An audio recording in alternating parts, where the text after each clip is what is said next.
Shalom, shalom, chers frères et sœurs à travers le monde, soyez bénis, que la grâce et la paix du Seigneur soient avec chacun d'entre vous. Nous bénissons le Seigneur pour cette opportunité qu'il nous donne encore afin que nous puissions partager la parole de Dieu. Nous savons que nous nous retrouvons chaque semaine pour partager la parole de Dieu, partager l'enseignement que Dieu nous donne au travers de son esprit. Et actuellement, nous sommes en train d'étudier les fruits ou le fruit de l'esprit. Donc, je crois que cet enseignement vous fait du bien. Il vous rappelle des choses, il vous confirme des choses, il vous montre des voies à suivre, il vous dirige et il vous guide. Quant à moi, j'espère, quant à moi aussi, je m'attelle à cela afin que je puisse développer davantage ces caractéristiques de l'esprit, ce fruit de l'esprit à l'intérieur de moi, afin que je puisse être un serviteur fidèle à l'œuvre de Dieu, un serviteur qui ressemble à Christ en toutes choses. Alors, mes chers frères et sœurs, nous allons donner un mot de prière et nous allons entamer l'enseignement. Éternel notre Dieu, nous voulons te bénir, nous voulons te rendre grâce encore aujourd'hui pour ce jour que tu nous as accordé. Merci pour ta joie, merci pour ta paix, merci pour la sécurité que tu nous donnes. Merci Seigneur Dieu pour le fruit de l'esprit à l'intérieur de nous. Merci Seigneur pour ta bonté. Merci Seigneur pour ta patience. Merci Seigneur pour ta fidélité. Merci Seigneur pour ta bonté. Merci Seigneur pour ta bienveillance. Seigneur, nous préparons nos cœurs à recevoir encore ta parole aujourd'hui. Nous préparons Seigneur Dieu, au Papa, notre esprit à nous soumettre encore à toi aujourd'hui. Voilà pourquoi nous te supplions encore Père au nom de Jésus de nous aider, Seigneur Dieu, afin que nous ne trompons pas nous-mêmes par des raisonnements, par des rêveries, par des faux enseignements, mais que ton Saint-Esprit, qui est le gage de notre salut, dont tu nous as promis que lorsqu'il viendra, qu'il nous enseignera toutes choses et qui nous rappellera tes paroles. Alors, Seigneur Dieu, nous sommes prêts encore aujourd'hui afin que ton esprit nous rappelle ta parole, afin que ton esprit nous conduise dans la vérité, rien que la vérité. Voilà pourquoi nous nous abandonnons entre tes mains, afin que toi, tu puisses faire ton œuvre en nous. Papa, nous ne pouvons jamais cesser de te dire merci pour tout ce que tu fais dans notre vie. Merci également pour la vie de nos frères et sœurs à travers le monde, Papa.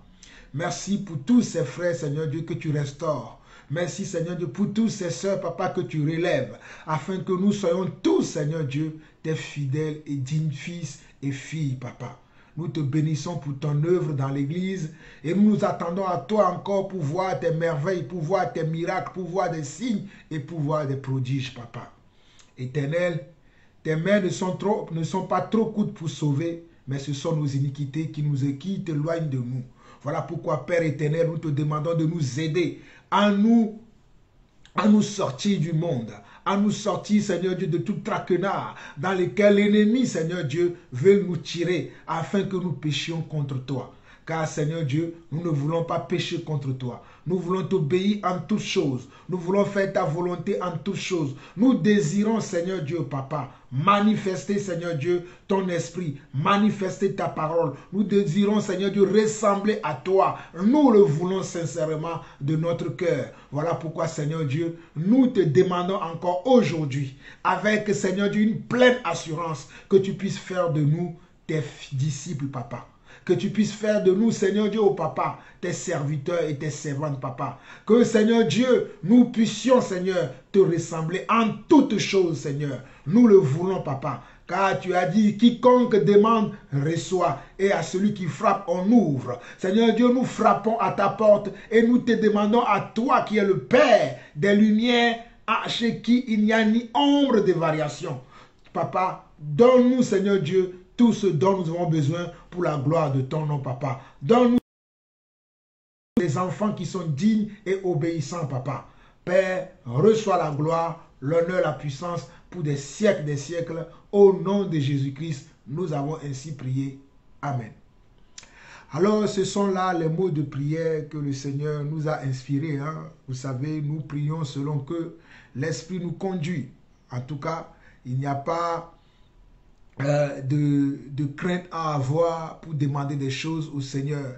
Parlez-lui, demandez-lui tout ce dont vous avez besoin. Si vous avez besoin d'encouragement, priez pour qu'il vous encourage. Si vous avez besoin de persévérance, priez qu'il vous donne l'esprit de persévérance. Si vous avez besoin de l'amour, priez qu'il augmente votre amour. Si vous avez besoin de foi, priez qu'il augmente votre foi. Et si vous voulez juste le remercier, remerciez lui aussi. Rendez-lui gloire car il fait de bonnes choses, de belles choses dans notre vie. En tout cas, mes chers frères et sœurs, je suis encore dans la joie pour partager ce moment avec vous. Et nous allons continuer notre enseignement sur le fruit de l'esprit. Et aujourd'hui, nous allons parler du fruit qui est la douceur. Nous allons parler de la douceur aujourd'hui. Aujourd'hui, nous allons parler de la douceur.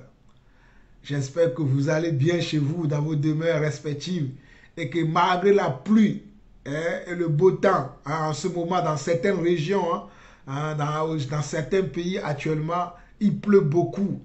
Il n'y a pas beaucoup le soleil, mais il pleut beaucoup. Mais rendons grâce à Dieu pour cela également. Ne nous énervons pas, ne nous demandons pas pourquoi il n'y a pas le soleil et qu'il y a tout le temps la pluie. C'est vrai que nous voyons des endroits inondés. C'est vrai que nous voyons des maisons être détruites, des champs être détruits par ces pluies diluviennes et qui sont un peu partout. Moi, je vis en France, mais il y a certaines régions de la France qui sont inondées tout le temps. Et j'ai aussi des nouvelles de mes chers frères qui sont en Afrique, dans certaines régions de l'Afrique où il y a assez de diluviennes pluies aussi en ce moment qui détruit les cultures, qui détruit également certaines rues et certaines routes. Mais mes chers frères et sœurs, espérons que chaque chose a une fin. Chaque chose a une fin et Dieu fait chaque chose belle en son temps. Dieu seul sait pourquoi en ce moment il y a tous ces fléaux. Et n'oubliez pas aussi que ces fléaux sont aussi des signes annonciateurs du retour du Seigneur. N'oubliez pas également que ces diverses choses que nous voyons, surtout ces divers pluies des tornades que nous voyons en ce moment dans certaines régions de la terre, sont que uniquement les signes du retour du Seigneur, de l'avènement du Seigneur, dont Matthieu 24 nous parle. Mais nous ne savons pas ni l'heure, ni le moment. Donc cela nous encourage à demeurer ferme dans la foi, à demeurer focalisé sur le Seigneur, à rester inattaquable, intouchable, inarrêtable dans le nom du Seigneur Yeshua HaMashiach. N'abandonnons rien. Ce n'est pas parce que nos cultures sont détruites, ce n'est pas parce que nos routes sont détruites, peut-être nos maisons sont détruites, que nous allons baisser la garde, que nous allons oublier que notre Dieu n'est pas avec nous. Il est là. Il a promis qu'il sera là avec nous jusqu'à la fin du monde et il est là avec nous. Mais si nous avons des difficultés, si nous passons des moments d'épreuve, des moments de douleur, des moments d'opposition, des moments de difficulté dans notre vie, cela ne signifie pas que le Seigneur n'est pas là. Il est là. Il est là avec nous. En tout cas, ce sont des paroles d'encouragement pour chacun d'entre nous à rester, à demeurer ferme et focalisé sur le Seigneur, sur le Seigneur, notre Dieu, notre seule puissance, notre seul pouvoir et notre seule force. En tout cas, que celui qui a des oreilles entende ce que l'Esprit dit à ses enfants, à son Église. Alors, mes chers frères et sœurs, je disais tantôt que nous allons parler de la douceur. Nous allons parler de la douceur et vous savez que j'ai l'habitude de le dire que lorsque nous nous convertissons, lorsque nous devenons enfants de Dieu, il y a beaucoup de fruits, ou bien il y a plusieurs types de fruits dont la semence de Dieu qui est la parole va produire en nous au travers de l'esprit. Je répète encore, lorsque nous nous convertissons, il y a plusieurs fruits, il y a plusieurs caractéristiques de l'esprit et que la sémence de Dieu, qui est la parole, qui est entrée en nous, qui est entrée dans notre esprit, qui est entrée dans notre cœur, va produire en nous, afin que nous puissions ressembler à notre Dieu, à notre Seigneur. Nous l'avons vu déjà plusieurs fois. Mais ces fruits-là, lorsqu'ils sont en nous, nous devons les développer. Nous devons les faire fructifier. Quand ils sont là en nous, nous allons déceler des petites choses, des signes qui nous montrent que nous ne sommes plus la personne que nous étions jadis. Nous ne sommes plus la personne que nous étions hier, mais que nous sommes devenus une nouvelle créature en Jésus-Christ, notre Seigneur et notre Sauveur. Et comme nous sommes devenus une nouvelle créature, nous devons avoir aussi une nouveauté de vie. Et pour avoir cette nouveauté de vie, voilà pourquoi le fruit de l'Esprit va se manifester dans notre vie sous plusieurs formes et sous plusieurs aspects. Et nous avons vu déjà quelques fruits dont nous avons parlé de la patience, nous avons parlé de la fidélité, nous avons parlé de la bonté, nous avons parlé de la bienveillance et aujourd'hui nous parlons de la douceur ou nous allons parler de la douceur. Mais ce que j'aimerais que vous reteniez et que vous n'oubliez pas, c'est que ces fruits ou bien ces caractéristiques-là sont dans chacun d'entre nous. En tout cas, si nous nous sommes convertis convenablement en recevant la parole de Dieu, la véritable parole de Dieu qui provient de la saine doctrine, nous devons savoir que nous avons ces fruits en nous. Mais c'est à nous maintenant de les développer. C'est à nous maintenant de les faire fructifier. C'est à nous maintenant de marcher selon ces fruits-là. Voilà pourquoi Paul nous dira dans Galates chapitre 5 que nous ne devons pas marcher selon la chair, c'est-à-dire selon notre vieille nature qui est une nature de péché, qui est une nature qui aime la chair. Mais nous devons maintenant marcher selon notre nouvelle nature qui est selon l'esprit. Voilà pourquoi l'apôtre Paul dira dans Galates 5 à partir du verset 17 que marchez selon l'esprit et vous n'accomplirez pas les désirs de la chair. Cela veut dire tout simplement marcher selon l'esprit et vous n'accomplirez pas votre vieille nature dans laquelle Jésus vous a racheté ou bien à laquelle Jésus vous a racheté. Marchez selon l'esprit et vous n'accomplirez plus les désirs de la chair. Alors mes chers frères, si cela est abordable ou bien compréhensible à nous tous, aujourd'hui nous allons voir le fruit de la douceur.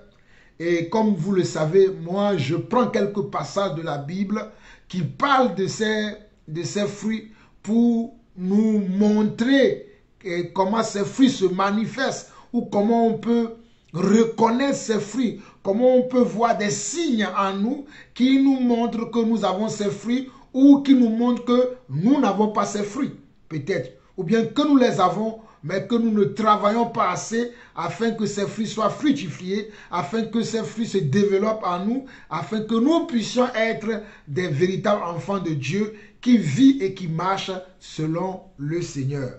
Donc aujourd'hui nous allons parler du fruit de la douceur et j'ai pris quelques passages que nous allons lire tout à l'heure. Mais avant de lire ces quelques passages, je vais vous lire une définition que j'ai lue tout à l'heure. En méditant la parole, j'ai lu une définition tout à l'heure de ce mot qui est la douceur selon le dictionnaire. Selon le dictionnaire, parce que vous savez, la Bible est écrite d'abord préalablement en grec et qu'elle a été traduite après dans nos diverses langues.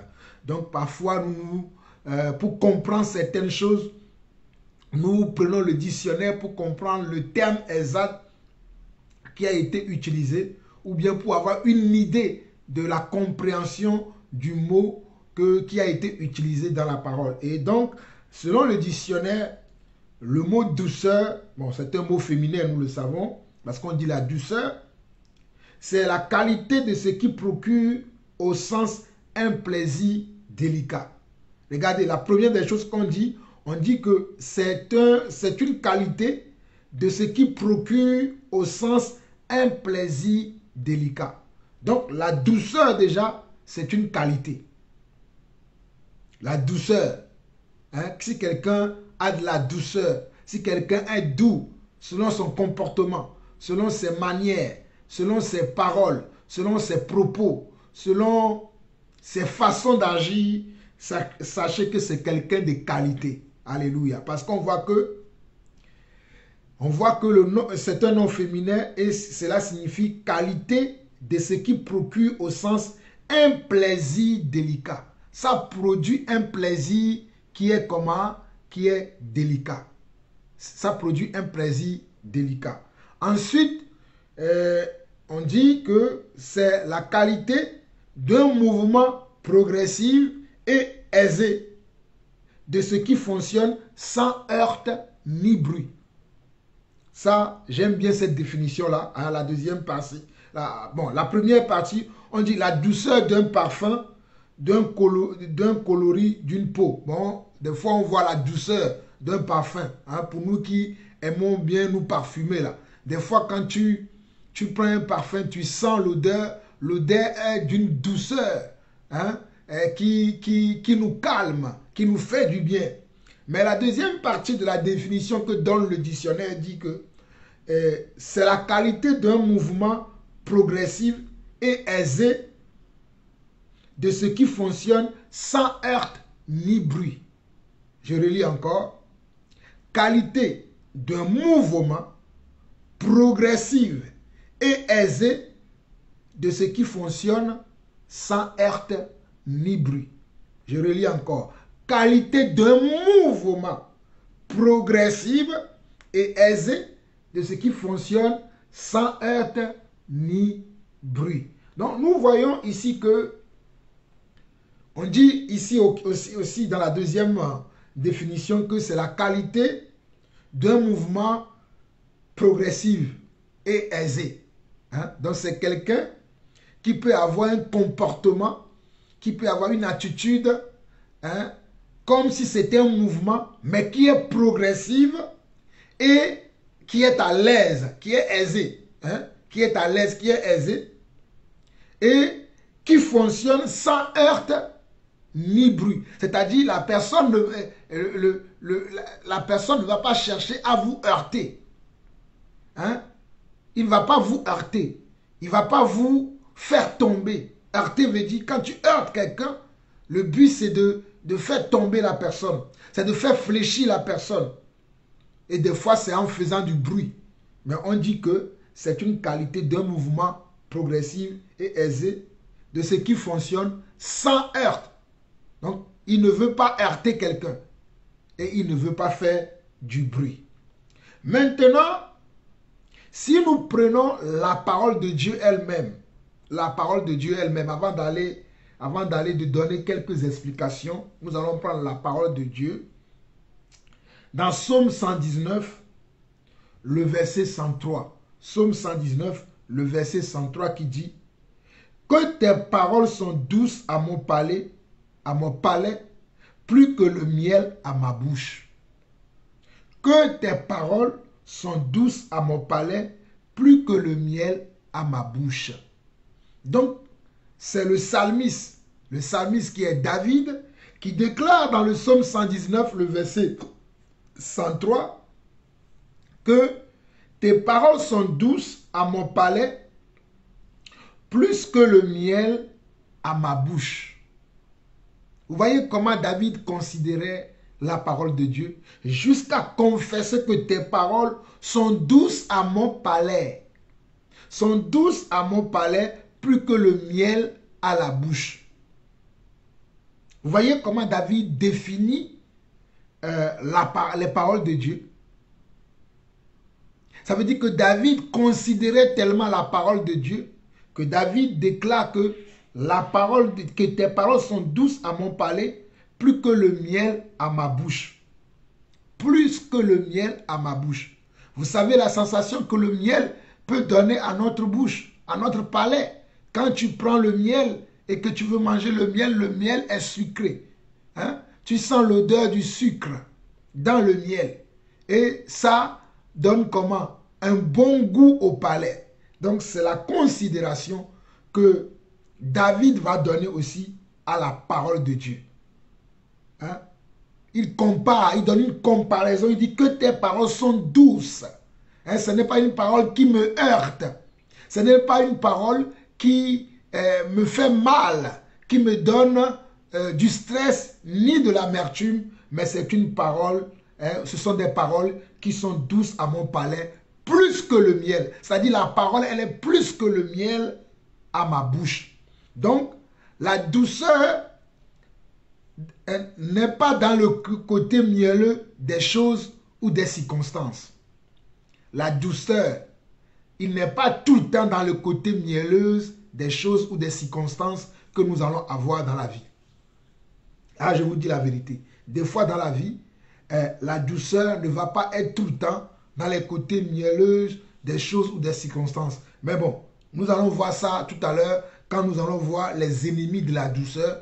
Je vais parler de ça, je vais développer ça afin que vous puissiez comprendre quels sont les ennemis de la douceur. Nous continuons encore avec d'autres paroles, d'autres versets de la Bible qui parlent de la douceur. Par exemple, dans Proverbe 15, le verset 1, Proverbe 15, le verset 1, on nous dit qu'une réponse douce calme la fureur, mais une parole dure excite la colère.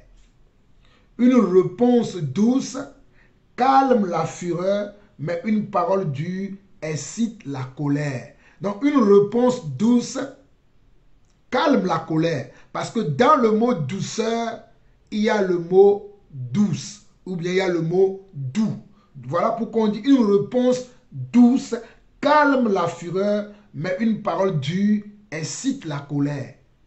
Vous voyez, une réponse qui est douce, c'est-à-dire qui n'est pas une réponse orgueilleuse, qui n'est pas une réponse dans laquelle on sent de l'amertume, dans laquelle on sent de l'animosité, dans lequel on sent de la rancœur, dans lequel on sent de l'orgueil, dans lequel on sent comment de l'indifférence.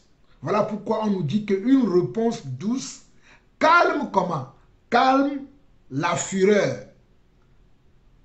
calme une tempête, mais une parole dure excite la colère.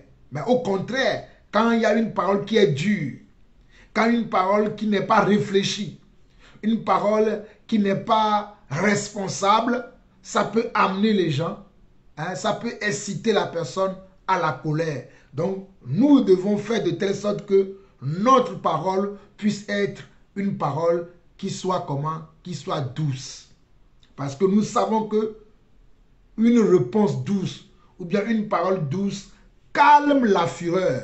Même si j'ai commis une faute, même si j'ai commis un péché, j'ai fait quelque chose de travers et qu'un frère ou une sœur me reprend, si j'adopte l'attitude de la douceur, si j'ai une réponse douce, je ne vais pas donner comment à l'accès à l'ennemi de pouvoir avoir une emprise sur mon frère ni sur ma soeur.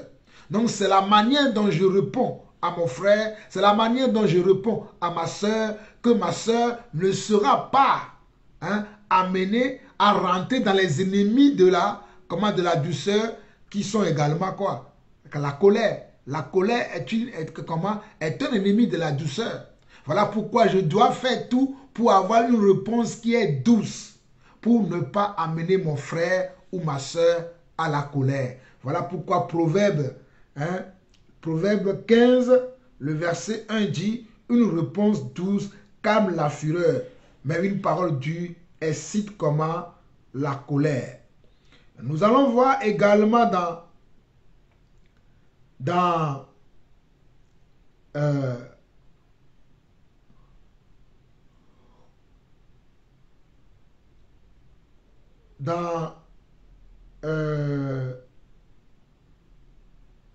Proverbe 25, le verset 15, Proverbe 25, le verset 15 qui dit, par la lenteur à la colère, on fléchit un prince et une langue douce peut briser des os. Vous voyez, c'est la même chose comme nous avons vu tout à l'heure dans Proverbe 15, le verset 1. Proverbe 25, 15 dit, par la lenteur à la colère, c'est-à-dire je suis lent à la colère, on fléchit un prince. Si je suis lent à la colère, je peux faire même fléchir un prince.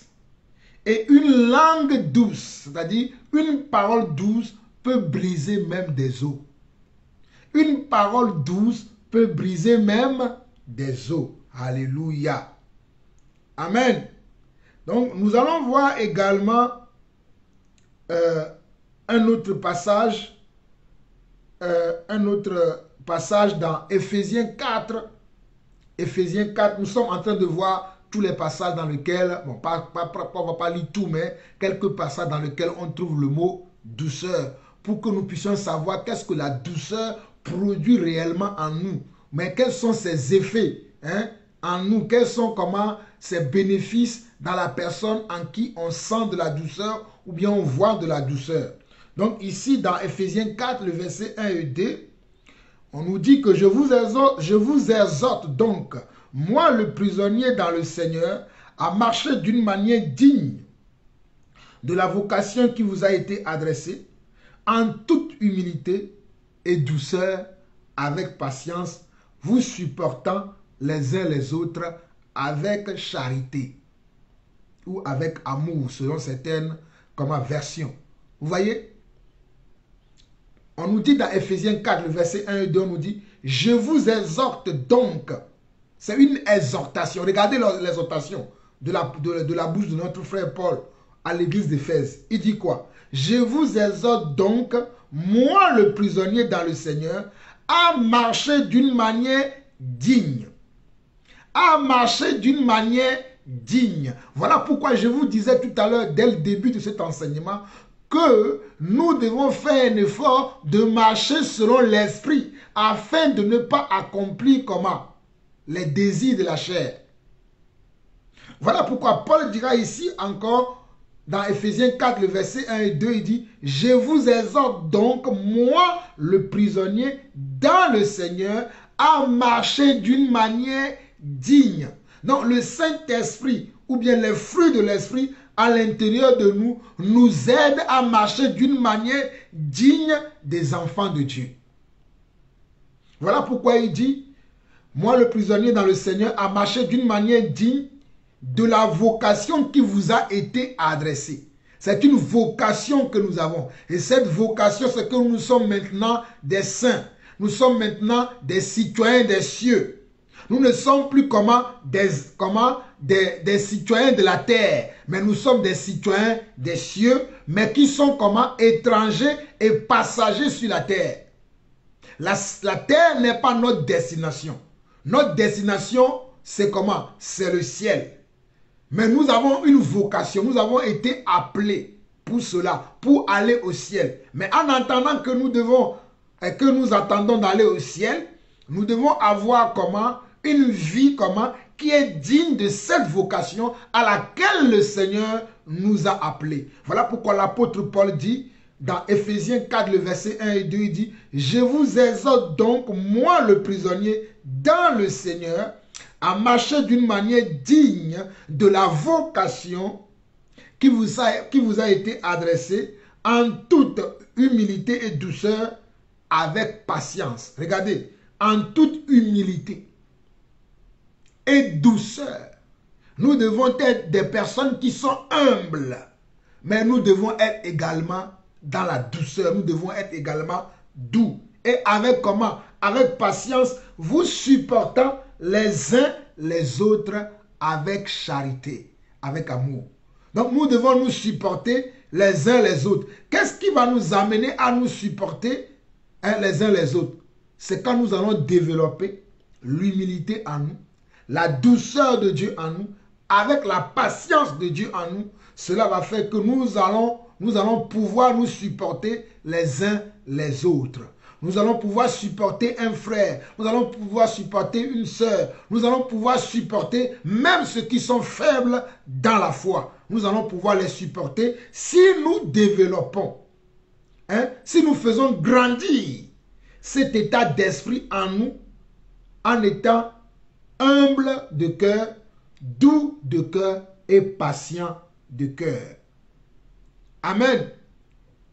Amen. On va voir un autre passage encore. Nous sommes toujours dans la douceur. Parce que la douceur, si je veux donner une signification selon ma compréhension, selon bien ma compréhension de la parole de Dieu, c'est l'absence de résistance aux volontés de Dieu au fait. La douceur, c'est l'absence de résistance aux volontés de Dieu. C'est entrer dans l'humilité. C'est disposer son cœur à l'obéissance immédiate.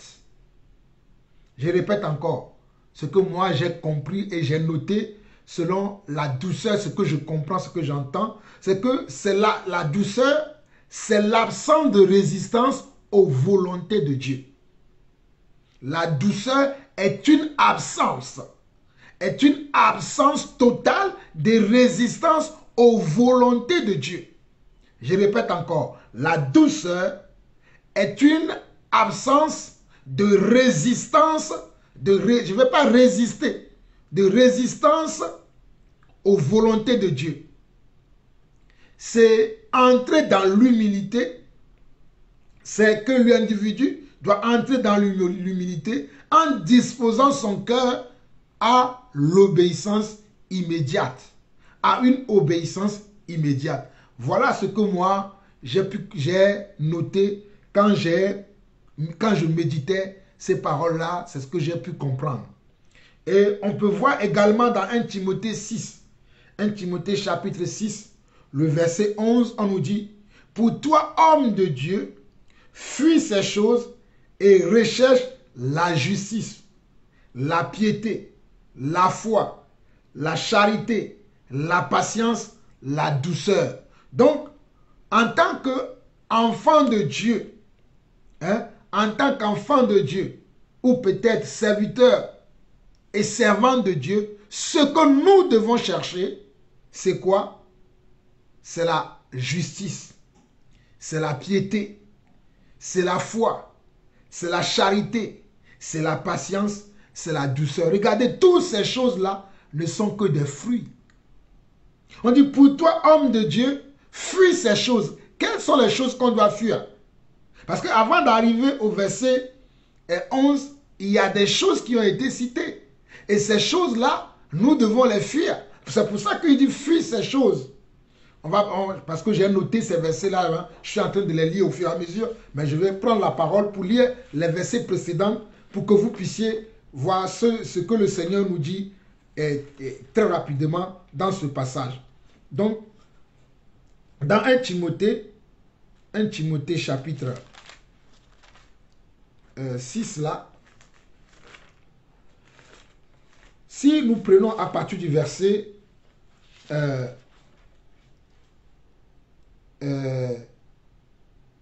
10, à partir du verset 10, à partir du verset, bon, on peut prendre même à partir du verset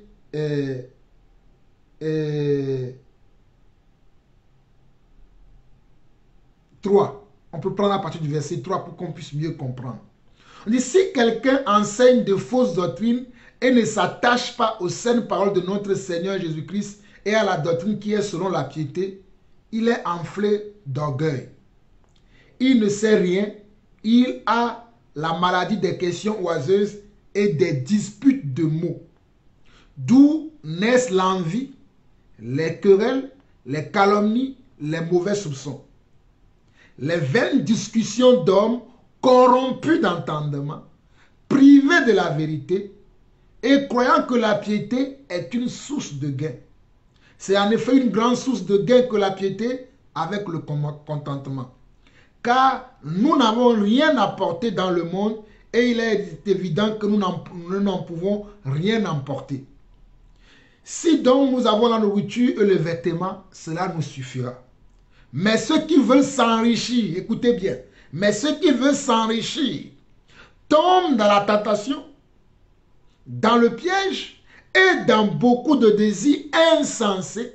Regardez bien, et dans beaucoup de désirs insensés et pernicieux qui plongent les hommes dans la ruine et la perdition. Car l'amour de l'argent, verset 10, car l'amour de l'argent est une racine de tous les maux, et quelques-uns en étant possédés se sont égarés loin de la foi et se sont jetés eux-mêmes dans bien des tourments. Mais pour toi et pour moi, nous qui sommes des enfants de Dieu, on nous dit, pour toi, homme de Dieu, fuis ces choses et recherche la justice, la piété, la foi, l'amour, la patience, la douceur. Vous voyez, Pour toi, homme de Dieu, fuis ces choses et recherche la justice, la piété, la foi, hein, la patience, la douceur et l'amour.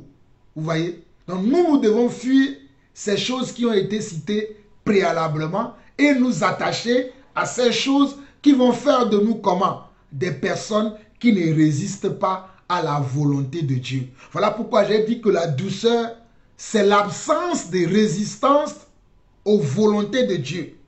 C'est l'absence de résistance aux volontés de Dieu dans la vie d'un croyant, dans la vie d'un enfant de Dieu. Amen. Donc, dans 1 Timothée 6, 11 là, on voit qu'on doit rechercher la justice, la piété, la foi, la charité, la patience, mais on doit également chercher la douceur. On doit également chercher la douceur. Elle est là à l'intérieur de nous. C'est pas qu'elle est, quand on dit chercher, ça ne veut pas dire que tu vas aller la chercher ailleurs. Ça dit, elle est là à l'intérieur de toi. Donc c'est à toi de faire de telle sorte que tu sois sensible à cet esprit-là à l'intérieur de toi. Et que lorsque tu es en face d'une situation qui va faire que tu vas manquer de douceur, qui va faire que tu vas manquer de comment? De piété et de foi, comme on le voit dans 1 Timothée 6, 11, que tu puisses être sensible dans les situations où tu dois manifester comment? Cet état d'esprit ou bien cet état d'âme qui est en toi. Afin de ne pas paraître un animal ou bien un orgueilleux ou bien comment? Un persécuteur devant nos frères et sœurs. Donc c'est à nous de travailler ces aspects-là en nous. Donc, on nous dit également dans Galates 6, 2, le verset 1, Galates 6, le 2, le verset 1, dans Galates 6, j'ai dit Galates 6, le verset 1, Galates 6, le verset 1, on nous dit, frère, si un homme vient à être surpris en quelque faute, vous qui êtes spirituel, redressez-le avec un esprit de douceur. Prends garde à toi-même de peur que tu ne sois aussi tenté. On nous dit que lorsque nous avons observé qu'il y a un frère qui est tombé à un péché, qui est tombé dans un péché quelconque, nous qui l'avons observé, nous devons avoir à cœur et nous devons le faire, c'est-à-dire avoir à cœur de reprendre ce frère, de le redresser dans le Seigneur, de le corriger dans le Seigneur, de l'amener dans la volonté de Dieu. Mais nous devons le faire avec quoi? Avec la douceur. Il est écrit quoi? Galates 6, 1. Frère, si un homme vient à être surpris en quelque faute que ce soit, vous qui êtes spirituel, redressez-le avec un esprit de douceur et prenez garde à vous-même de peur que vous ne soyez aussi tentés. Donc si nous avons un frère ou une sœur qui a commis une faute, qui a commis un péché, le but ce n'est pas de lui jeter des pierres. Le but ce n'est pas de lui dire lui c'est fini pour lui. Le but ce n'est pas de lui dire que lui c'est l'enfer qui l'attend. Mais le but c'est que nous devons le redresser avec amour et avec douceur. C'est la même chose que l'apôtre Paul va conseiller à son fils Timothée, qui est un enseignant, qui est un conducteur des enfants de Dieu, qui est un berger. Il va le dire dans 2 Timothée 2, le verset 24 au verset 25. 2 Timothée 2, le verset 24 au verset 25. Il dit, or, il ne faut pas qu'un serviteur du Seigneur ait des querelles. Si tu es serviteur du Seigneur, tu ne peux pas être dans les querelles, dans les commérages, dans les rivalités, dans les disputes de mots. Non, un serviteur de Dieu ne fait pas ça. Un serviteur de Dieu, écoutez-moi très bien, un serviteur de Dieu n'est pas dans les disputes de mots. Non, il ne doit pas avoir de querelle. Si tu vois que les gens sont dans cet esprit-là, tu as fui ces choses-là. Ok. Il dit, il doit au contraire avoir de la condescendance pour tous, être propre à enseigner, doué de patience. Il doit redresser avec douceur les adversaires, dans l'espérance que Dieu leur donnera la repentance pour arriver à la connaissance de la vérité. Ça, c'est pour nous les prédicateurs, mais c'est également pour le corps du Christ, c'est également pour tous les enfants de Dieu. Paul qui dit à Timothée, dans 2 Timothée 2, le verset 24 au verset 25, il dit « Or, il ne faut pas qu'un serviteur du Seigneur ait des querelles. Il doit au contraire avoir de la condescendance pour tous, être propre à enseigner. Il doit avoir de la condescendance pour toutes. C'est-à-dire, il ne doit pas considérer les gens par motif d'intérêt ou bien respecter les gens en fonction de comment, il est avec les gens. Il ne doit pas avoir de l'injustice, de l'indifférence dans sa manière d'aborder, de conseiller, de reprendre, de corriger les gens. Voilà pourquoi on dit qu'il doit être quelqu'un de condescendant et être propre à enseigner, doué de patience. Il doit être doué de patience. C'est quelqu'un qui doit être doué de patience. Donc, on doit travailler ça en nous. Il doit redresser avec douceur les adversaires. Il doit redresser avec douceur les adversaires. Les adversaires veut dire les frères, les sœurs. Ceux qui tombent dans les iniquités, ceux qui tombent dans le péché, ceux qui n'ont pas la saine doctrine. Il doit avoir pour but de les redresser avec douceur dans l'espérance que Dieu leur donnera la repentance pour arriver à la connaissance de la vérité. Hein?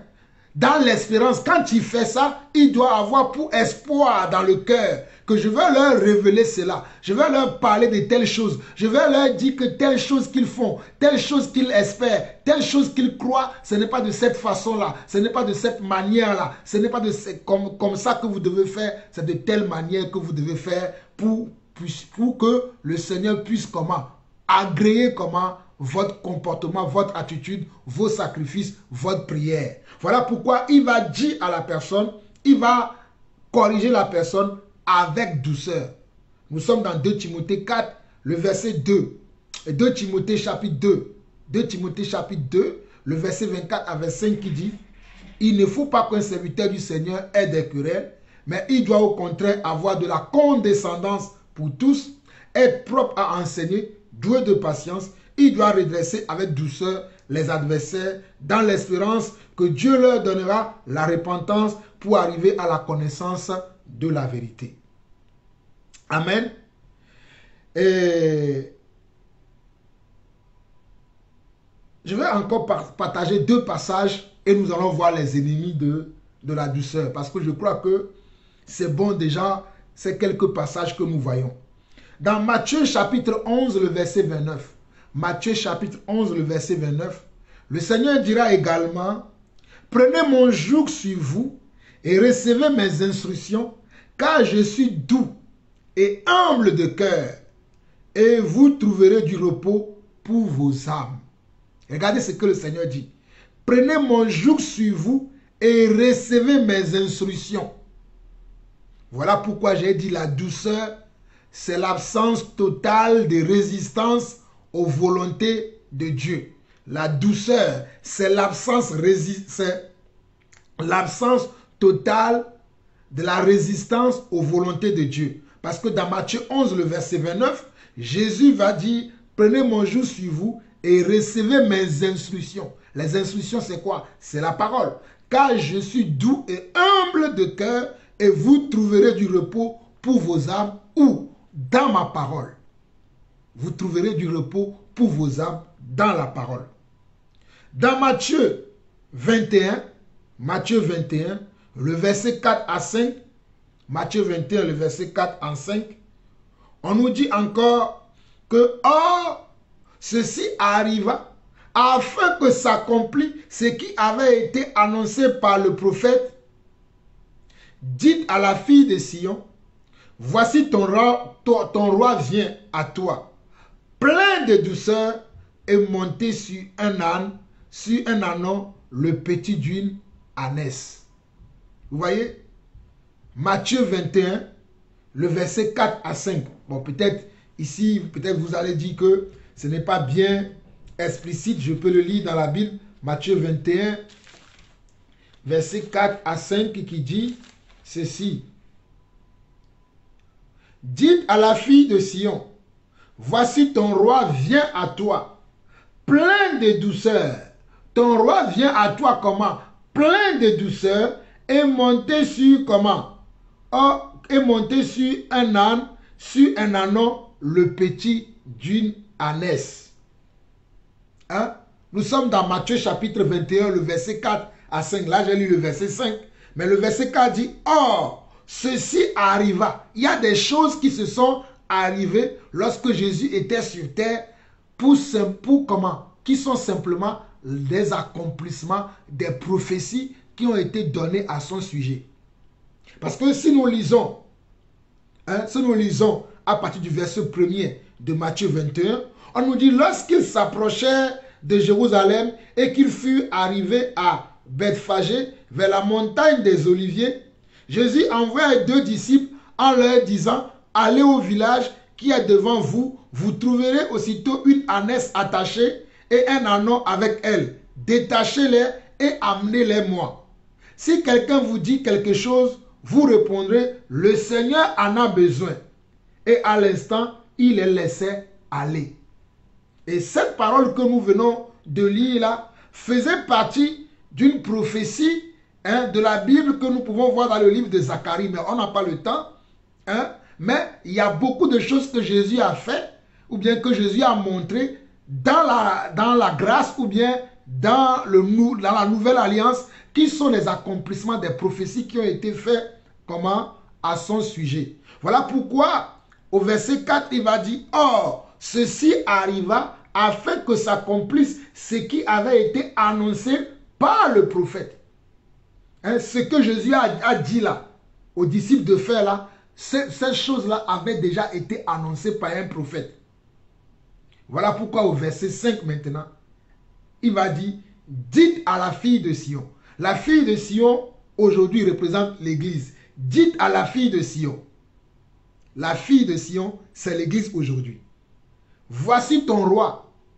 Il vient à toi, plein de douceur, et monté sur un âne, sur un ânon, le petit d'une ânesse. Donc notre roi qui est Jésus, lui-même, c'est quelqu'un qui est plein de douceur. Nous venons de voir dans la parole, dans Matthieu 11, le verset 29, et nous venons de voir encore dans Matthieu 21, que notre roi qui est Yeshua HaMashiach est quelqu'un qui est plein de douceur. C'est quelqu'un qui ne fait pas les choses pour heurter les gens, pour heurter comment la civilité des gens, pour heurter comment la compréhension des gens, pour heurter la foi, la connaissance des gens. Ce n'est pas dans ce but-là que le Seigneur il faisait les choses. Donc c'est pour ça qu'il agissait avec douceur.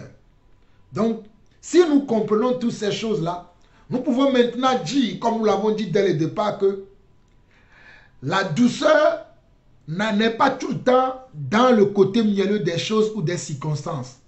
Non, n'est pas tout le temps dans les côtés mielleux des choses ou des circonstances des fois. Voilà pourquoi la douceur a des ennemis. La douceur a des ennemis. Je dis encore, la douceur a des ennemis. Et le premier ennemi de la douceur que je veux vous révéler, c'est la familiarité. La familiarité tue la douceur. Dieu veut la douceur dans notre caractère et dans notre cœur. C'est notre obéissance totale à la parole de Dieu. Dieu ne veut pas qu'il y ait de la familiarité. Quand quelqu'un est bien avec toi, peut-être c'est ton conducteur ou bien un frère qui est bien avec toi, qui parle avec toi. Si tu commences à avoir de la familiarité envers ton serviteur, envers ton frère, envers peut-être même, ça peut être même ton conjoint, il n'y aura plus de la douceur. La douceur va disparaître. Parce que la familiarité tue la douceur. Je dis bien la familiarité. Quelqu'un avec qui tu es familier. Tu es familier. Tu ne fais pas les choses avec honneur. Avec comment? Avec respect. avec empressement, avec avec soumission, à un moment donné, tu vas rentrer dans la familiarité. Tu vas penser que cette personne-là est ton égal. Tu vas penser que cette personne-là a la même grâce, a le même don que toi. Tu ne vas plus considérer cette personne-là, alors que la Bible dit que nous ne devons pas avoir, dans Romains 12, il dit que nous ne devons pas avoir une haute opinion de nous-mêmes et que nous devons voir toujours les autres comme s'ils étaient au-dessus de nous. Nous devons toujours voir les gens comme s'ils étaient au-dessus de nous. Donc si tu as cette façon de voir quelqu'un comme si la personne est au-dessus de toi, tu n'auras jamais un langage familier avec ce dernier. Regardez mes chers frères et sœurs, lisons cela dans Romains chapitre 12. Je ne suis pas en train de dire n'importe quoi, hein. Je vous dis quelque chose qui est important, que nous devons comprendre. La familiarité tue il tue la douceur. Donc, ne soyons pas des personnes qui sont familiers. Dans Romains 12, on nous dit quoi? Romains 12, verset 16. Romains 12, verset 16 dit: ayez les mêmes sentiments les uns envers les autres. N'aspirez pas à ce qui est élevé, mais laissez-vous attirer par ce qui est humble. Ne soyez point sages à vos propres yeux. Laissez-vous attirer par ce qui est humble. Donc, si tu es quelqu'un d'humble, que tu es humble dans ton comportement, dans ton attitude, tu ne vas pas être familier avec quelqu'un. Tu ne vas pas avoir de la familiarité avec la personne qui t'enseigne la parole de Dieu. Avec ton conjoint. Hein? Avec ton responsable. Hein? Avec un chef.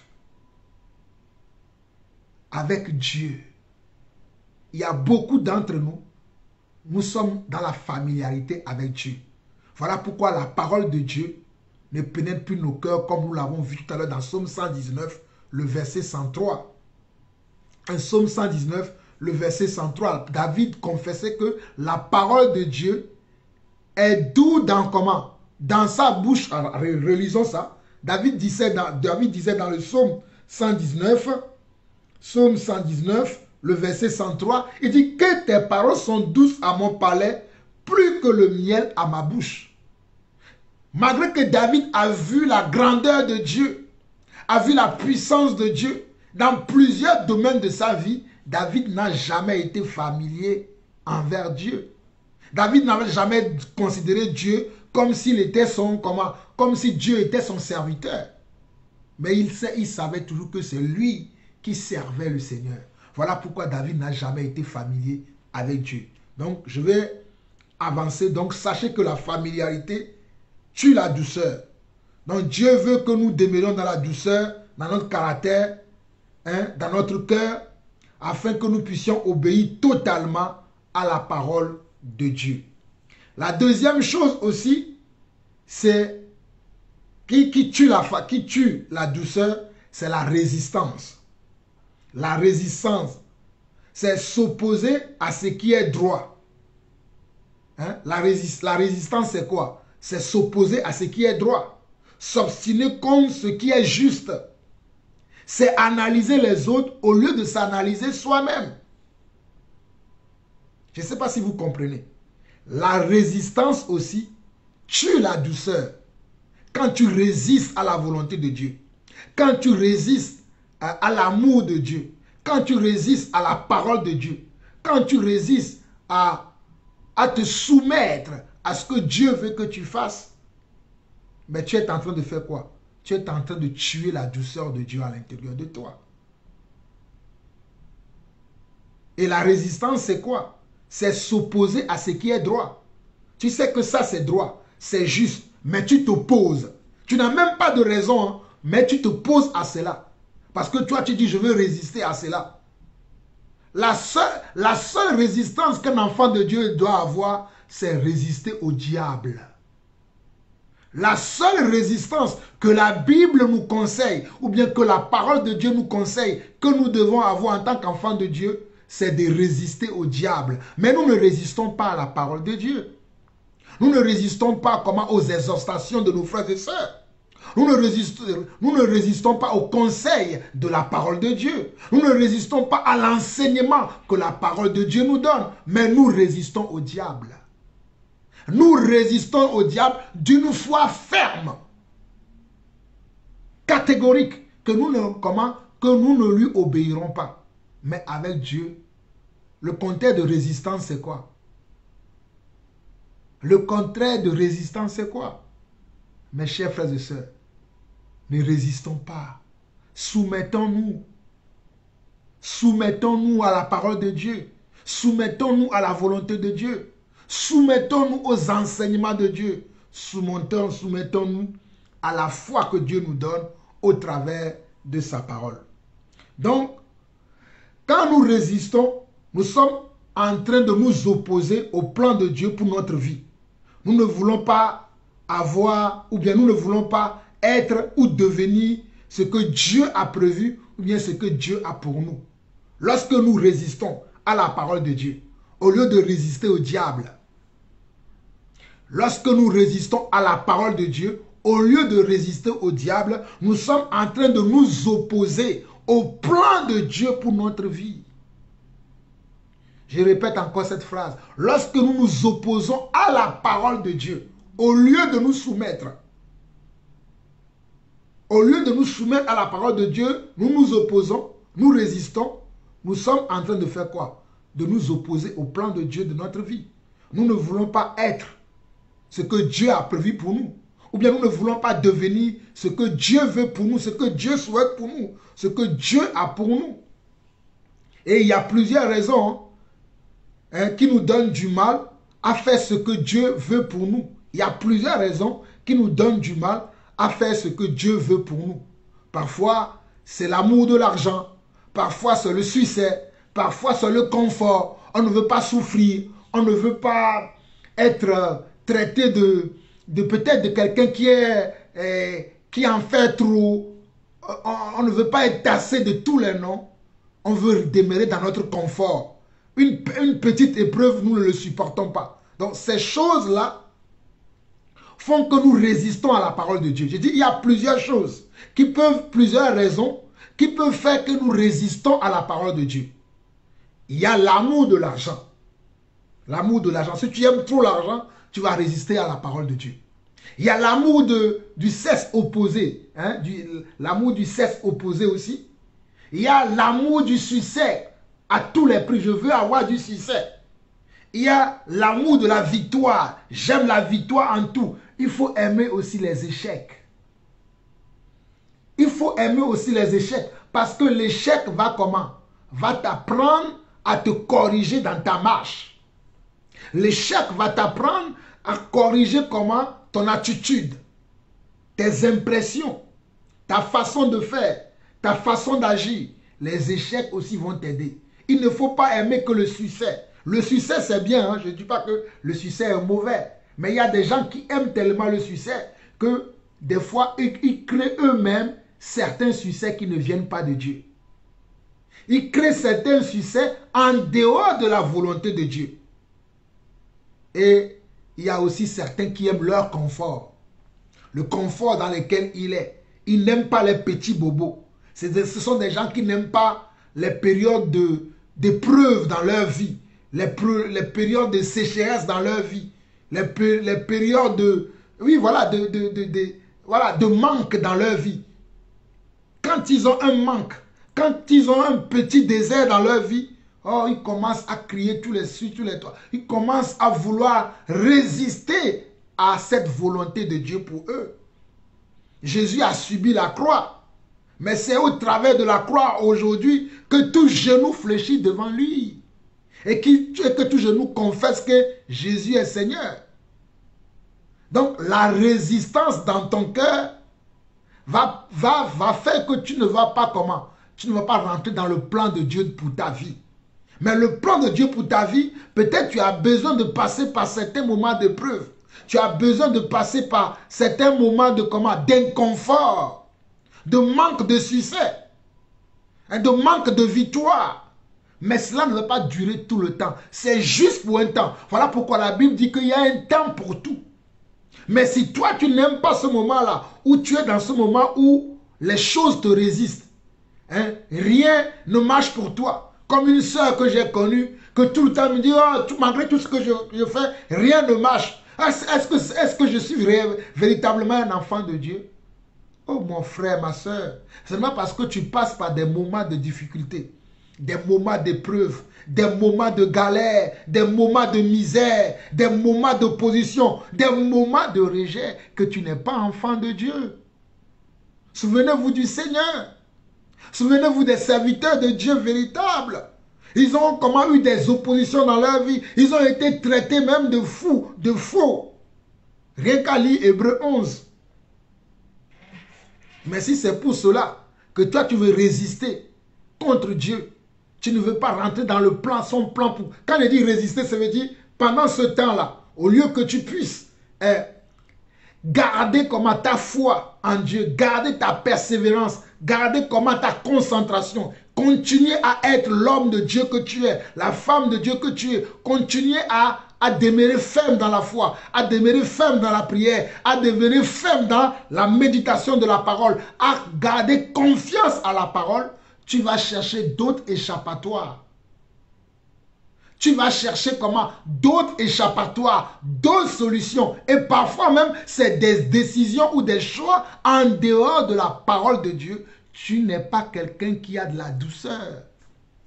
Ça veut dire que tu rejettes la douceur de la parole. David a dit comment dans le psaume 119, le verset 103, que tes paroles sont douces à mon palais, plus que le miel à ma bouche. Mais si le temps que tu vis ne te fait pas du bien, mon ami, fais attention à cela. Il y a aussi l'amertume. Hein, l'amertume. Les gens, il y a des gens qui sont tout le temps dans l'amertume. L'amertume, c'est quoi? C'est souvent, c'est d'avoir de mauvaises pensées, hein, voir le pire dans sa vie ou chez quelqu'un ou contre quelqu'un. Ça aussi, ça détruit comment? La douceur. Quand nous avons de l'amertume, hein, quand nous avons de l'amertume dans notre cœur, c'est cela qui va faire que nous allons avoir comment? Un mauvais comportement, une mauvaise réaction, ou bien un mauvais comportement là où il ne faut pas, ou une mauvaise réaction là où il ne faut pas. Ou même avoir des mauvaises pensées concernant quelqu'un. Voir le pire chez quelqu'un, voir le pire chez un frère. Parce que nous avons quoi? Nous avons de l'amertume dans notre âme. Compte tenu, ça peut être compte tenu d'une situation, hein, mais ce n'est pas parce qu'il y a une situation qui s'est passée dans notre vie que nous devons comment avoir cet état d'âme dans lequel on sent quoi? On sent l'amertume. Dans le mot amertume, il y a le mot amer. Tu es amer dans tes réactions. Tu es amer dans ce que tu dis. Tu es amer dans ce que tu fais. Tu es amer dans ce que tu penses. Tu as même des pensées comment? Amères. Les pensées amères, c'est quoi? C'est des mauvaises pensées. Ça peut être des mauvaises pensées concernant toi-même. Ou bien des mauvaises pensées concernant quelqu'un. Concernant un frère, une soeur. Donc l'amertume aussi détruit la douceur. Donc nous ne devons pas développer, nous ne devons pas chérir l'amertume dans notre vie. L'amertume est quelque chose que nous devons bannir de notre cœur et de notre âme. Les mauvaises pensées sont des choses que nous devons détruire de notre vie. Ne gardons pas les mauvaises pensées. La Bible dit que ce qui est vrai, Philippiens 4:8, ce qui est vrai, ce qui est pur, ce qui est juste, ce qui est comment honorable, ce qui mérite comment l'approbation, ce qui est vertueux et digne de louange, soit l'objet de vos pensées. Mais comment toi tu as comment des mauvaises pensées dans ta tête? Comment tu peux avoir des mauvaises pensées? Ça veut dire que tu es dans l'amertume. Compte tenu de cette situation, hein, mais tu ne dois pas avoir de l'amertume dans ton cœur. Il y a aussi les gens qui sont dans la malice. Ils pensent qu'ils sont plus malins que Dieu. Ils sont plus sages que Dieu. La malice aussi détruit comment? La douceur. La malice, être malicieux, ou bien être malicieuse, tu vas détruire la douceur de Dieu dans ton cœur. Tu ne vas plus être prompt à obéir à la volonté de Dieu parce que tu as toujours quelqu'un qui est malicieux. Je vais prendre quelques exemples. C'est quelqu'un qui connaît la parole de Dieu, hein, mais il se dit, ah, la parole de Dieu là, Dieu me dit, Dieu va faire ça dans ma vie, mais il tarde à le faire. Je vais aller chercher une autre porte hein, rapidement pour avoir ce que Dieu m'a promis. Dieu m'a promis de me bénir là, mais Dieu tarde. Je vais moi-même faire de telle manière que je puisse être béni rapidement. Et vous allez voir cette personne-là, il va commencer par raconter des histoires pour tromper les gens, pour que les gens puissent le bénir, ou bien pour fabriquer des choses pour que les gens puissent avoir pitié de lui. C'est une forme de malice. Hein? C'est avoir toujours des mauvaises pensées. Avoir une volonté comment? De nuire comment? Les autres. Avoir des actions et des attitudes rusées. C'est la malice. Hein? Avoir des actions ou des attitudes rusées. Ce que tu fais là, tu le fais dans le but d'obtenir quelque chose en retour. Ça, c'est la malice. Quelqu'un qui est malin, il fait une action, il donne quelque chose, mais il le fait non pas de tout son cœur, mais dans le but d'obtenir quelque chose en retour. C'est un malicieux ou bien c'est une malicieuse, cette personne-là. Et moi, la malice détruit la douceur. Donc nous ne devons pas avoir toujours des mauvaises pensées. Oh, ça fait depuis des années que Dieu m'a promis qu'il va m'utiliser peut-être par exemple dans un don de l'esprit, le don de prophétie. Par exemple, c'est un exemple. Hein. Mais comme le don de prophétie tarde là à venir, mais Dieu t'a dit qu'il va t'utiliser dans ton don, tu commences toi-même à fabriquer des prophéties mensongères. Peut-être c'est une prophétie qui est sortie dans l'église, devant tes frères et sœurs, que ah, vous voyez tel frère, vous voyez telle sœur, Dieu va l'utiliser dans la prophétie. C'est un exemple. Mais comme tu sais que les gens ont entendu, mais Dieu ne t'a pas parlé, tu commences toi-même à fabriquer des prophéties. Mais c'est comment? Tu n'es pas en train de marcher selon la volonté de Dieu. Il y a des prophéties fabriquées. Il y a des paroles qui ne viennent pas de Dieu. Ce sont des tissus de mensonges que les gens rencontrent. C'est vrai. Il y a tellement beaucoup de choses que nous pouvons dire dans cette partie de la malice. Hein? Les gens, tu peux avoir une volonté de nuire même les autres. C'est-à-dire tu n'aimes pas tel frère, tu n'aimes pas telle personne. Pourquoi tu ne l'aimes pas? Parce que la personne, il ne t'a rien fait. Hein? Mais Dieu l'utilise tellement que tu as comment? Tu as eu de la rancœur envers cette personne. Je te dis, mais pourquoi c'est toujours lui? Pourquoi c'est toujours lui? Pourquoi pas moi? Moi, Dieu, je veux toujours que Dieu m'utilise, mais c'est que ce dernier-là que Dieu l'utilise tout le temps. Et ces mauvaises façons de penser là vont créer un état d'esprit en toi qui vont t'amener à ce que tu puisses dire des choses pour discréditer, pour nuire à la personne, dans le but que les gens puissent dire, ah, mais il n'est pas mal aussi ce frère, il n'est pas mal aussi cette soeur-là. Il raconte aussi des choses. Hein. Ah, Dieu l'utilise aussi, hein, parce que tu veux tourner les projecteurs sur toi. Tu ne veux pas que le projecteur soit sur quelqu'un d'autre pour l'instant. Tu veux que les projecteurs soient sur toi tout le temps. Mon frère, ma soeur, laisse le projecteur de Dieu soit des fois sur d'autres personnes et ne pas être sur toi. Laisse des fois le projecteur de Dieu là être sur d'autres personnes et ne pas être sur toi.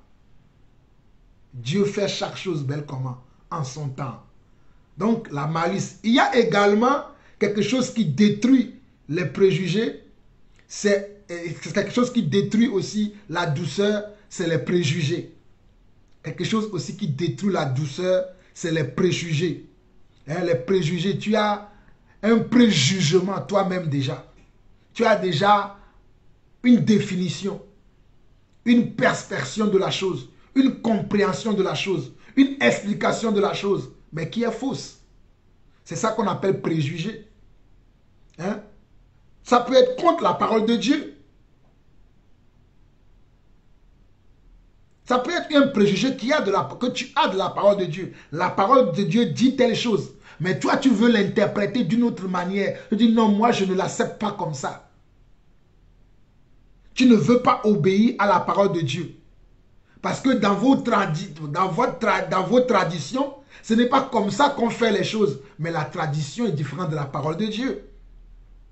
Des fois, c'est la religiosité ou bien la religion qui fait que les gens ont des préjugés. Parce qu'ils ont été dans une telle religion, une telle église. C'est de cette manière-là que les gens prient. Supposons que tu as été dans une église où quand on dit prions dans le Seigneur, tout le monde prie. Tout le monde prie de son côté. Mais un jour, tu arrives dans un autre milieu où on dit prions dans le Seigneur et les gens prient chacun à leur tour. Si tu n'es pas quelqu'un qui a de la douceur dans ton cœur, tu vas dire mais pourquoi chacun prie à leur tour? Moi chez nous, chacun prie en même temps. On prie tous en même temps. Dieu peut comment exaucer toutes les prières qui sont faites en même temps, et Dieu exauce également les prières qui sont faites tour à tour. Et moi je dirais mieux que c'est même mieux les prières qui sont faites tour à tour, parce que quelqu'un pourra dire amen à ta prière. Mais si vous priez tous en même temps, comment est-ce que l'autre pourra dire amen à ce que tu as dit? Tu vois?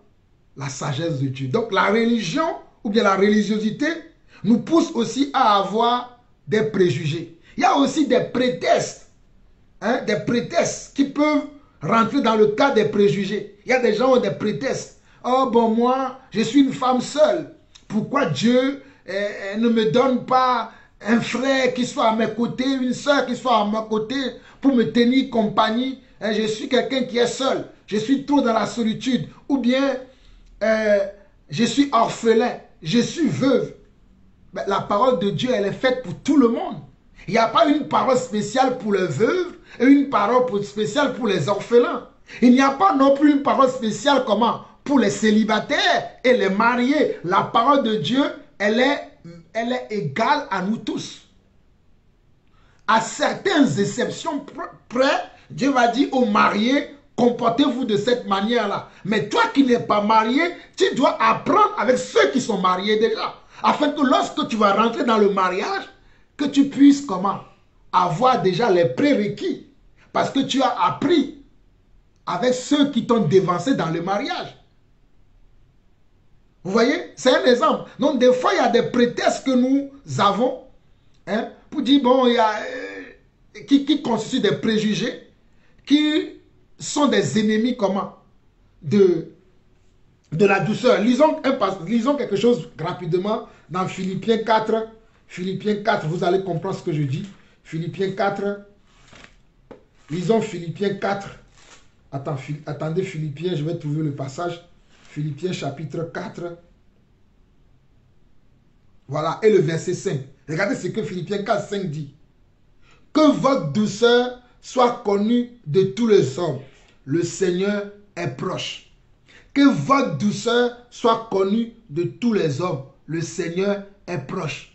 Donc notre douceur doit être connue de tous les hommes. Donc je ne dois pas avoir des préjugés. Si je suis dans les préjugés, je ne ferai pas connaître ma douceur à tout le monde. Il y aura certains endroits que les gens sauront que je suis doux. Mais à un autre endroit, les gens ne sauront pas que je suis doux. C'est par rapport à quoi? C'est par rapport à mon comportement, mon attitude, ma manière de faire, mes préjugés. Ou bien des prétextes que je choisis pour être à un certain endroit, je suis comme ça. Mais dans un autre endroit, je montre autre chose. Alors que je ne dois pas être comme un caméléon dans le Seigneur. Je dois avoir comment? Une attitude, un caractère qui peut être changeant, mais à bon escient. Qui peut être évolutif, mais toujours à bon escient, mais qui respecte et qui honore la parole de Dieu et qui honore ses frères et sœurs. Sans avoir des préjugés dans la tête, sans avoir des prétextes dans la tête, ni contre la parole de Dieu. Il y a des gens qui ont même des préjugés contre la parole de Dieu. Comme par exemple quand on dit que la femme ne peut pas diriger l'église, comme dans les 5 ministères. La femme n'est pas dans les 5 ministères. Il y a certaines sœurs qui n'aiment pas ça. Il y a certains hommes même qui disent que ça, c'est Paul qui a dit ça. Mais c'est la parole de Dieu. Nous prenons la parole de Dieu telle qu'elle est. Nous ne refusons pas certaines paroles pour dire que parce qu'on a dit ça, moi je ne suis pas d'accord avec ça. Ce n'est pas un parti politique. Ce n'est pas une tradition, la parole de Dieu. Voilà pourquoi l'apôtre Paul, voilà pourquoi Jésus a dit aux pharisiens, dans Matthieu chapitre 15, que vous annulez la parole de Dieu au profit de vos traditions. Parce que selon le monde, la femme et l'homme sont égales. Ou bien sont égaux, voilà plutôt. Selon le monde, la femme et l'homme sont égaux. Mais devant Dieu, l'homme et la femme ne sont pas égaux. Dieu dit que l'homme est le chef de la femme. Voilà pourquoi dans une assemblée, les hommes ne peuvent pas s'asseoir et c'est une femme qui enseigne les hommes. Parce que l'homme est en premier. Dans 1 Corinthiens chapitre 11, Paul dira, Dieu est le chef de Christ, Christ est le chef de l'homme et l'homme est le chef de la femme.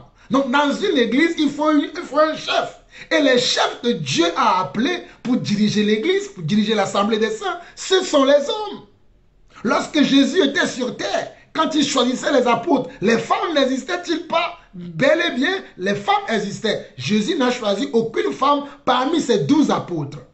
Dans la chambre haute, lorsque le Saint-Esprit est descendu sur les 120 disciples environ qui étaient dans la chambre haute, dans Actes chapitre 2, il y avait des femmes de qualité d'ailleurs. Des femmes de qualité. Marie, mère de Jésus, était même là le jour-là. Mais il n'avait pas été choisi pour remplacer l'apôtre Judas. C'est un exemple parmi tant d'autres. Donc il y a des gens qui ont plusieurs préjugés contre la parole de Dieu. Alors moi, si c'est telle parole-là, moi je ne veux pas. Si c'est telle parole-là, moi je ne veux pas. Moi, si c'est comme ça, moi je ne veux pas. Mais le moi là, c'est toi. Mais laisse Dieu faire son travail en toi. Éloigne tes traditions, ta religion de la tête. Moi, j'aurais préféré que ça soit comme ça. J'aurais souhaité que ça soit comme ça. Mais ce n'est pas ce que toi tu souhaites qui est important. Ce n'est pas ce que tu veux qui est important. Mais c'est ce que Dieu veut qui est important. Voilà pourquoi dans le psaume 119, le verset 103, vous allez retenir ce verset-là. Oh, alléluia. Psaume 119, le verset 103.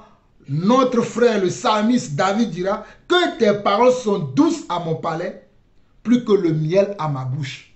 Donc, je ne veux pas avoir toujours envie de changer la parole de Dieu avec les traditions, avec la religiosité. La religiosité voudrait dire que, oh non, même dans l'assemblée, mais on voit que la sœur là, elle est bien à tel don. Elle peut enseigner aussi. Pourquoi vous ne voulez pas qu'elle enseigne? Parce que nous voulons bien. Nous aurons souhaité que la sœur enseigne. Mais nous sommes soumis à la volonté de Dieu. La volonté de Dieu est que la femme n'enseigne pas la parole de Dieu. Mais elle peut être utile dans autre chose, la sœur. Elle peut être utile dans un moment peut-être d'exhortation. Dans un moment peut-être d'encouragement, de conseil. Elle peut enseigner les jeunes sœurs. Il y a plusieurs choses que les femmes peuvent faire dans l'église. Ce ne sont que des exemples. Donc la religion, toi tu vois Dieu comme, par exemple quand on dit que Dieu a dit qu'on ne doit pas s'agenouiller devant les statuettes, prier devant les statuettes, prier une statue, tu dis non, moi je préfère représenter Dieu par un objet. Je préfère représenter Dieu par un objet. Moi, je ne veux pas prier Dieu comme ça, je ne vois rien. Je préfère le représenter par un objet afin que quand je prie, je puisse le ressentir. Et là, toi, tu te fais un objet de Dieu. Mais Dieu n'est pas un objet. La Bible dit, car Dieu est esprit et il faut que tout ce qu'il adore, l'adore en esprit et en vérité. Et un esprit n'a ni corps, ni comment? Et n'a ni os. Un esprit n'a ni chair, ni le sang. L'esprit est invisible. Donc comment tu peux représenter ton Dieu? Vous voyez, voici quelques exemples de préjugés. Il y en a encore plein de trucs, mais bon, je ne veux pas perdre le temps. On va voir également encore un autre préjugé. Mais sachez que la douceur nous aide à atteindre comment? Le but de Dieu pour notre vie. La douceur nous aide à atteindre le but de Dieu pour notre vie. Et la vérité est un court chemin pour atteindre quoi? Pour atteindre le succès, le triomphe, pour atteindre la douceur. Je vous dis la vérité. La vérité est le court chemin pour atteindre quoi? Pour atteindre le succès, pour atteindre la douceur, pour atteindre comment? Pour atteindre, alléluia, le succès et le triomphe. La vérité, c'est le court chemin. Je dis bien le court chemin. Mais prends le mensonge, tu verras. Et puis, il y a aussi quelque chose qui fait que la douceur est détruite. Et je vais terminer par là parce qu'on est presque à 1h20. Je vais terminer par là. Quoi qu'il y a beaucoup de choses à dire, mais je vais m'arrêter là. C'est que le cou raide, quand nous raidissons le cou, quelqu'un va me dire c'est quoi raidir le cou? Lisons rapidement. Il y a plusieurs passages, mais je vais lire simplement dans le Nouveau Testament. On va prendre Actes 7, Actes le verset 7, Actes chapitre 7 plutôt, le verset, je crois, le verset 51. Oui, voilà, Actes 7, le verset 51. On peut même lire à partir du verset 48 qui dit « Mais le Très-Haut n'habite pas dans ce qui est fait de main d'homme. Comme dit le prophète, le ciel est mon trône et la terre mon marchepied. Quelle maison me bâtirez-vous, dit le Seigneur? Ou quel sera le lieu de mon repos? N'est-ce pas ma main qui a fait toutes ces choses? Homme au cou raide, regardez, homme au cou raide, incirconcis de cœur et d'oreille. Vous vous opposez toujours au Saint-Esprit, ce que vos pères ont été, vous l'êtes aussi. » Regardez bien. Homme au cou raide, nous sommes au verset 51. Dans Actes chapitre 7, le verset 48, on nous dit que mais le Dieu très haut n'habite pas dans ce qui est fait de mains d'hommes. Notre Dieu n'habite pas dans les temples bâtis par les mains des hommes. Comme le dit le prophète également, le ciel est mon trône et la terre mon marchepied. Quelle maison me bâtirez-vous, dit le Seigneur? Ou quel sera le lieu de mon repos? Verset 50. N'est-ce pas mes mains qui a fait toutes ces choses? N'est-ce pas moi, les mains de moi, votre Dieu, qui a créé toutes ces choses qui sont sur la terre, que vous voyez? Alors, quelle maison vous allez me bâtir maintenant pour m'impressionner? Moi, je veux vos cœurs, je veux vos vies. Voilà pourquoi au verset 51, il dit, homme au cou raide, incirconcis de cœur et d'oreille.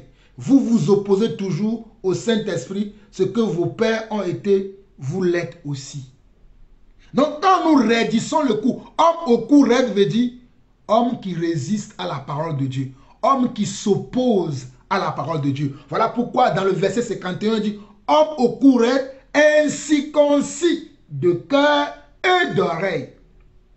Homme au cou raide, incirconcis de cœur et d'oreille, vous vous opposez toujours au Saint-Esprit, ce que vos pères ont été, vous l'êtes aussi. Donc, lorsque nous nous opposons à la parole de Dieu, en même temps nous nous opposons à l'Esprit de Dieu, en même temps nous nous opposons à Dieu. Et qu'est-ce que nous faisons? Nous nous raidissons le cou.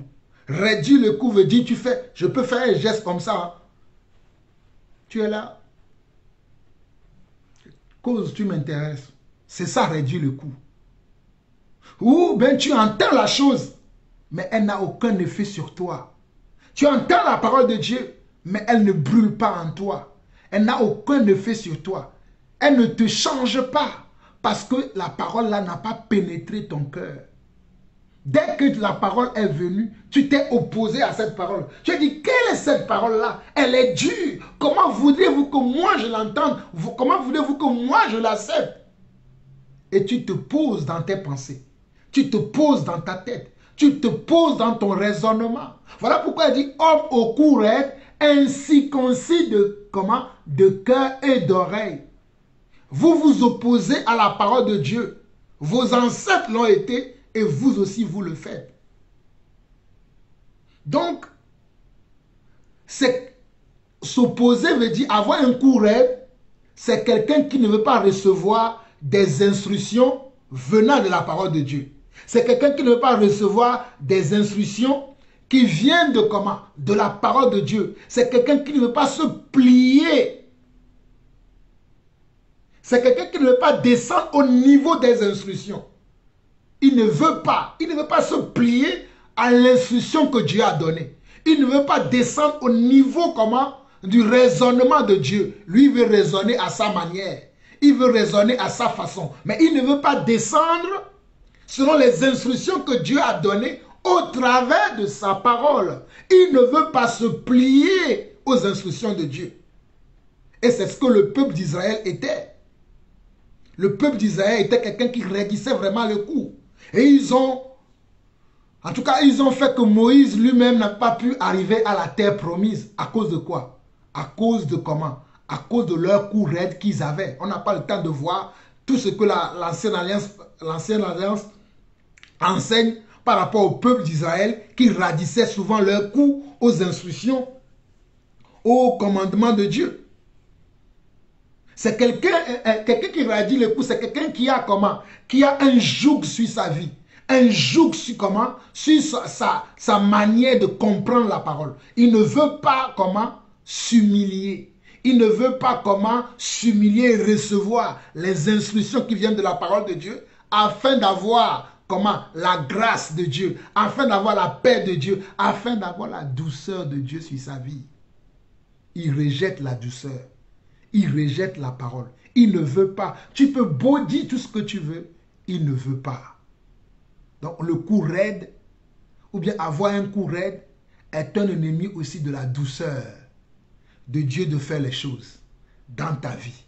Et n'oubliez pas que nous avons dit que quand nous avons la résistance à la parole de Dieu en nous opposant, c'est que nous nous opposons au plan de Dieu pour notre vie. C'est que nous ne voulons pas voir ou devenir ce que Dieu veut pour nous ou ce que Dieu a prévu pour nous. Donc nous devons fuir la familiarité, nous devons fuir également la résistance, nous devons fuir l'amertume, nous devons fuir la malice, nous ne devons pas avoir des préjugés ni avoir un coup raide si nous voulons garder la douceur de Dieu dans notre cœur et dans nos attitudes. Ces 6 éléments-là qui sont la familiarité, la résistance, l'amertume, la malice, les préjugés, un coup raide, nous devons éloigner toutes ces choses-là de notre vie. Et n'oubliez pas que nous avons dit également que l'amour excessif de l'argent, du succès et du confort peut détruire la douceur aussi de Dieu dans notre vie. Et nous n'allons pas arriver à faire grand-chose avec la grâce de Dieu dans notre vie parce que nous ne laissons pas la douceur de Dieu nous pénétrer. Quelqu'un me dira, ben si Jésus avait la douceur, pourquoi quand il est entré dans le temple, il n'a pas fait les choses avec la douceur? Croyez-moi, la douceur aussi, parfois, permet qu'on fait des choses avec quoi? Avec une certaine violence dans le but d'amener les gens à comprendre la volonté de Dieu. Et c'est là où je termine. Lorsque Jésus est entré dans le temple et que les gens étaient en train de vendre, comment? Vendre des pigeons. Bon, le temple est devenu un marché. Alors que le temple devait être une maison de prière, Jésus n'est pas venu pour dire, oh s'il vous plaît, mes frères et sœurs, vous savez, cette maison est un lieu de culte. Cette maison est un lieu de rencontre. Jésus a fait un fouet et il les a chassés de la maison. Parfois, la douceur peut agir aussi de cette manière-là. Parfois, quelqu'un peut être dans la douceur, mais il va avoir un ton ou une manière d'agir qui va peut-être te heurter. Qui va heurter peut-être ta sensibilité. Ou qui va heurter ta compréhension. Cela ne veut pas dire que la personne n'est pas doux. Cela ne veut pas dire que la personne n'est pas comment? N'est pas doux. Mais c'est parce que le comportement, l'attitude que tu as, c'est cette manière-là qui est appropriée à comment on doit te reprendre, comment on doit te corriger. C'est cette façon de faire qui est appropriée à la situation. Comme on dit dans le monde, au grand mot, des grands remèdes. C'est-à-dire la personne ne va pas venir te flatter, ne va pas venir te caresser dans le sens du poil comme tu aurais souhaité. Il va venir avec une parole dure, une parole d'autorité, avec une voix vraiment qui peut même paraître comme toi, comme le tonnerre. Mais comme je le dis, ce n'est pas parce que la personne n'a pas la douceur, mais c'est la manière dont tu as besoin qu'on te reprend à ce moment précis-là.